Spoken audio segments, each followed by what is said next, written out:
Hey folks, I want to talk to you a minute about demise of the middle class, or the status of the middle class. Let me define first what I think the middle class is. When I ask economists to work for me, they say, well, it's $50,000 to $52,550 a year. I think it's more than that. It's not a number, it's a value set. Being middle class is about being able to own your own home and not have to rent it. It's about being able to send your child to a park in the neighborhood and you know they're going to come home safely. It's about being able to send your child to a local public school, and if they do well enough, they'll be able to get to college, and you'll be able to figure out how to pay for it. In the meantime, you can take care of your geriatric mom after your dad dies and hope your kids never have to take care of you. That's what working families in this country we're able to do when we look out for the middle class. But it's shrinking. If we uphold the basic bargain in this country that used to say if you contributed to the success of the enterprise you worked for, you get to share in the profits. But that's not true anymore. Democrats and Republicans used to agree to that. But the bargain's been broken. Let me sound like a wonk here for a minute.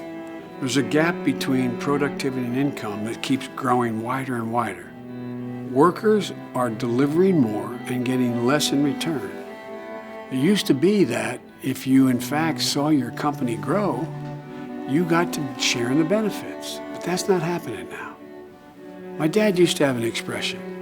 He'd say, Joey, a job is about a lot more than a paycheck. It's about your dignity. It's about respect. It's about your place in the community. It's about being able to look your child in the eye and say, honey, it's gonna be okay, and mean it. But today there are so many Americans who feel alienated and uneasy about their future and the future of their children. They're apprehensive, and with good reason. Wages aren't growing. Quality jobs are hard to come by. And half families in America have no retirement savings to speak of. That's exactly why restoring and expanding access to the middle class in this country has got to be the defining issue of our time. So how do we do it? First, we've got to deal with income inequity. The huge concentration of wealth in a very small number of people's hands. It not only hurts the economy, it's pulling us apart. And the country is not going to stand for it forever.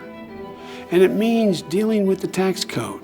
Right now, the tax code is wildly skewed toward taking care of those at the very top. They're good people, they're patriotic, but they don't need all the benefits that are going mostly to them.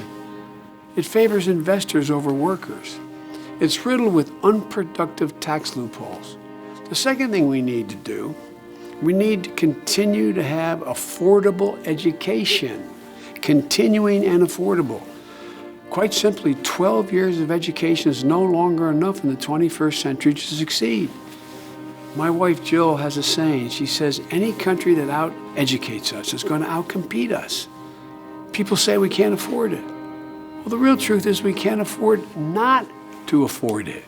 We cannot afford to see our workers fall behind in the race to be the best educated workers in the world. Thirdly, we have to get rid of these artificial impediments that get in the way of allowing people to bargain for their worth. Unions are being decimated by this administration.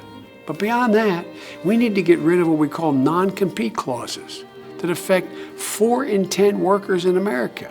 We have to stop corporations from including in their contracts of employment the requirement that you can never discuss with a fellow worker how much money you make. We have to end the practice of misclassifying workers, hourly workers, as managers that allows employers to avoid paying overtime at the expense of 4 million workers. It costs them over $1 billion a year. We have to prevent collusion among companies that artificially keep down wages. These all contribute to the same problem. Workers having more difficult to bargain for the pay they deserve. This is an economic issue, but it's also a matter of treating people with dignity and respect. As my dad used to say, everyone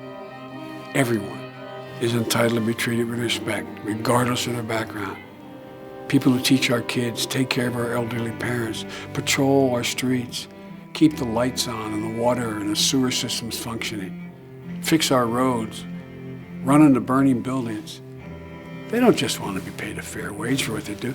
They want to be respected for what they do. We all want that. And they should be respected. We don't do enough. They deserve it. So if we remember who we are, what's made us the greatest nation on earth, stand up, pick our heads up. Remember what America is. We just remember that we have to deal everybody in. If we do that, we're going to continue to lead the world in the 21st century, and we're going to remain the strongest, most vital, and freest nation in the world.